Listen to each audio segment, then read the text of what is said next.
Assalamualaikum warahmatullahi wabarakatuh.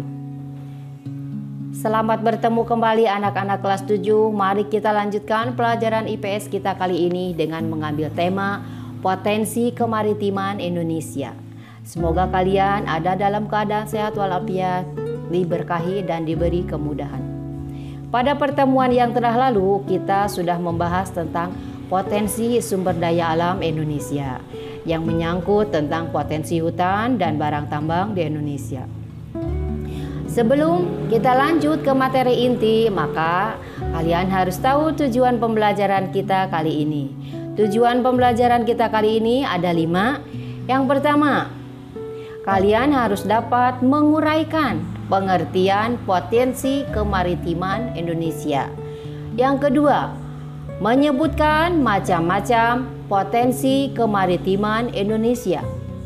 3. Menjelaskan fungsi hutan mangrove. Yang keempat, menjelaskan pengertian terumbu karang.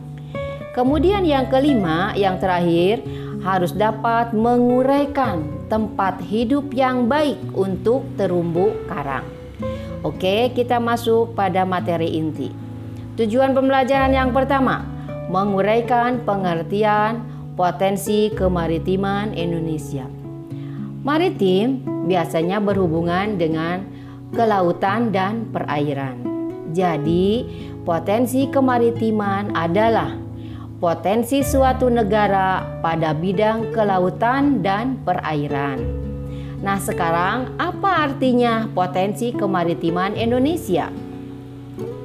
Potensi kemaritiman Indonesia artinya segala sesuatu yang terdapat di perairan laut Indonesia yang dapat dimanfaatkan oleh penduduk Indonesia dan dapat meningkatkan kesejahteraan penduduk Indonesia.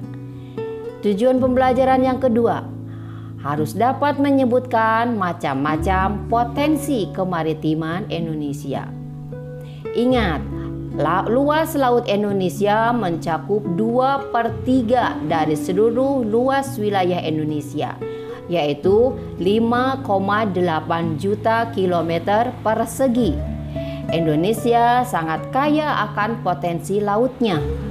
Potensi laut Indonesia dapat berupa ikan atau perikanan.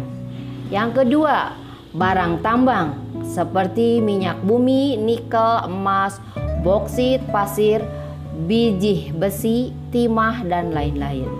Kemudian yang ketiga adalah hutan mangrove, hutan bakau. Kemudian yang keempat adalah terumbu karang. Nah, pada materi kita kali ini, barang tambang tidak akan kita bahas. Kita hanya akan membahas 3 potensi laut saja, yaitu berupa perikanan, hutan mangrove, dan terumbu karang. Mari kita bahas satu persatu. Yang pertama adalah perikanan. Sumber daya perikanan laut merupakan salah satu potensi sumber daya laut di Indonesia. Laut Indonesia memiliki angka potensi lestari yang besar, yaitu 6,4 juta ton per tahun. Apa itu potensi lestari? Potensi lestari adalah potensi penangkapan ikan yang masih memungkinkan bagi ikan untuk melakukan regenerasi hingga jumlah ikan yang ditangkap tidak mengurangi populasi ikan. Di Indonesia bagian barat rata-rata kedalaman laut 75 meter. Jenis ikan yang banyak ditemukan adalah ikan pelagis kecil di kawasan Indonesia bagian timur dengan rata-rata kedalaman laut 4.000 meter. Banyak ditemukan ikan pelagis besar seperti cakalang dan tuna. Selain ikan yang tersedia di lautan, penduduk Indonesia juga banyak yang melakukan budidaya ikan, terutama di daerah pesisir. Di pantai utara Pulau Jawa, banyak masyarakat yang mengembangkan usaha budidaya ikan dengan menggunakan tambak. Jenis ikan yang dikembangbiakan di sana atau yang dekat dengan cara tambak biasanya adalah ikan bandeng dan udang. Kekayaan alam kita yang berupa ikan banyak diambil oleh nelayan dari negara lain berupa praktek pencurian ikan atau illegal fishing. Ada beberapa wilayah perairan Indonesia yang rawan dengan kegiatan illegal fishing. Wilayah yang paling rawan dengan praktik pencurian adalah Laut Arafuru di Pulau Papua, timur perairan Indonesia. Nah, kita harus menjaga hati-hati perairan laut kita karena dikeruk oleh negara asing yang namanya juga pencuri. Maka di sana kita harus hati-hati. Kemudian yang kedua adalah hutan mangrove atau hutan bakau. Perhatikan gambarnya, itu tempat hidup hutan bakau. Kekayaan laut Indonesia juga berada di wilayah-wilayah pesisir berupa hutan mangrove, rumput laut, padang lamun, dan terumbu karang. Hutan mangrove ini atau hutan bakau adalah tipe hutan yang berada di daerah pasang surut air laut. Tujuan pembelajaran yang ketiga harus dapat menjelaskan fungsi hutan mangrove. Nah, Ibu jelaskan. Ada dua fungsi hutan mangrove sebagai potensi sumber daya laut di Indonesia, yaitu yang pertama adalah sebagai fungsi ekologis. Apa itu fungsi ekologis? Nah, fungsi ekologis hutan mangrove adalah sebagai habitat atau tempat hidup binatang laut untuk berlindung, kemudian mencari makan dan berkembang biak. Kemudian fungsi ekologis yang lain dari hutan mangrove adalah untuk melindungi pantai dari abrasi air laut. Apa itu abrasi? Abrasi itu adalah pengikisan tanah oleh air laut, ya. Jadi dengan adanya hutan mangrove itu, jadi si air laut itu tidak ke daratan, kemudian tidak mengikis daratan karena ada yang menghalangi, yaitu pohon bakau atau mangrove. Nah, itu jadi fungsi ekologis itu ada dua. Yang pertama adalah sebagai habitat atau tempat hidup binatang laut, kemudian mencari makan dan berkembang biak. Fungsi yang kedua, untuk melindungi pantai dari abrasi laut. Fungsi hutan mangrove yang kedua yaitu fungsi ekonomis. Nah, hutan mangrove berupa nilai ekonomis dari hasil kayu dan makhluk hidup yang ada di dalamnya. Nah, dari kayunya biasanya penduduk memanfaatkan kayu sebagai bahan kayu bakar atau bahan pembuat arang kayu bakau. Kemudian arang kayu bakar juga dapat dijadikan sebagai bahan pembuat kertas. Selain kayu, hutan mangrove juga dihuni oleh beragam jenis fauna yang bernilai ekonomis. Nah, jadi si ikannya itu dapat dijual, ya, dapat dijual. Kemudian uangnya dapat digunakan untuk keperluan dari yang mengurus hutan mangrove tersebut. Kemudian hutan mangrove tersebar di pesisir sebelah barat Pulau Sumatera.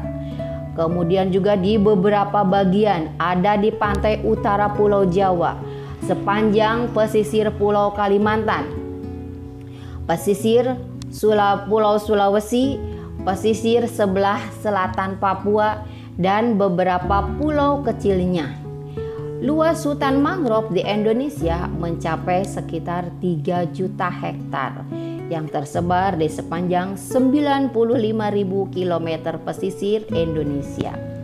Yang terakhir kita bahas adalah terumbu karang. Lihat gambarnya begitu indah, ya, terumbu karang. Tujuan pembelajaran yang keempat, kalian harus dapat menjelaskan pengertian terumbu karang. Apa itu terumbu karang? Terumbu karang merupakan salah satu potensi kemaritiman Indonesia. Jadi terumbu karang adalah terumbu atau batuan sedimen kapur di laut yang terbentuk dari kapur yang sebagian besar dihasilkan dari koral. Apa itu koral? Koral adalah binatang yang menghasilkan kapur untuk kerangka tubuhnya. Nah, Indonesia merupakan negara yang memiliki terumbu karang terluas di dunia. Luas terumbu karang Indonesia mencapai 284,3 ribu kilometer persegi atau setara dengan 18% dari terumbu karang yang ada di seluruh dunia. Keragaman hayati terumbu karang sebagai potensi sumber daya laut di Indonesia juga yang tertinggi di dunia. Tujuan pembelajaran yang kelima, kalian harus dapat menguraikan di mana tempat hidup yang baik untuk terumbu karang. Nah, terumbu karang akan dapat hidup dengan baik pada suhu perairan laut antara 21 sampai 29 derajat Celcius. Tidak terlalu dalam. Pertumbuhan terumbu karang juga akan baik pada kondisi air yang jernih dan dangkal.